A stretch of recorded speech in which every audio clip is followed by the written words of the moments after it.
2020 жылы Ұлы Отан соғысының аяқталғанына тура 75 жыл толғалы тұр. Елеулі күнге арналған дайындық шаралары бүгінде бастау алып отыр. Осы мақсатта арнайы еске алу вақтасы 2020 іс-шарасы ұйымдастырылды. Ең алдымен жергілікті өнерпаздарымыз сұрапыл соғыс жылдарын еске түсіретін әсерлі қойылымдары мен өлең шумақтарын да ұсынды. Салтанатты шара барысына қатысқан қала әкімі Еркебұлан Баяхметов соғыс ардагерлерінің ерен еңбектері турасындағы ойларын ортаға салды. Бүгінде қаламыздағы соғыс жылдарының қайратты жауынгерлерінің қатары жыл санап сиреп келе жатқанын, өңірімізде 5 Ұлы Отан соғысы ардагері, қатысушыларға теңестірілген 1 ардагер, 5 концлагер тұтқындары және 484 тыл еңбеккерлері бар екенін алға тартты.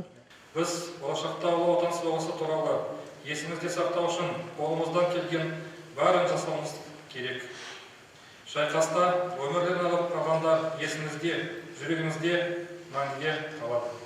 Кездесу жалғасында десанттық бауырластық қоғамдық бірлестігінің төрағасы, ұрпақ іздестіру отрядының жетекшісі Владимир Советов мінбеден сөз алды. Ұлы мерекенің маңыздылығын еске түсірді. Жетекшілік ететін ұрпақ іздестіру отрядының жұмысымен кеңінен таныстырып шықты.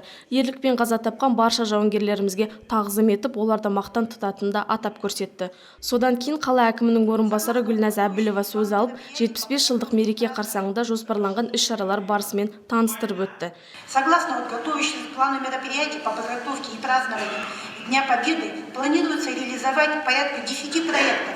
Жеңістің 75 жылдығына орай 10 жобаны жүзеге асыру жоспарланып отыр. Бұл дегеніміз 60-тан аса шаралар. Мұнымен бірге біз қаза болғандарды мәңгі есте сақтаймыз атты жобаны да іске қоспақпыз.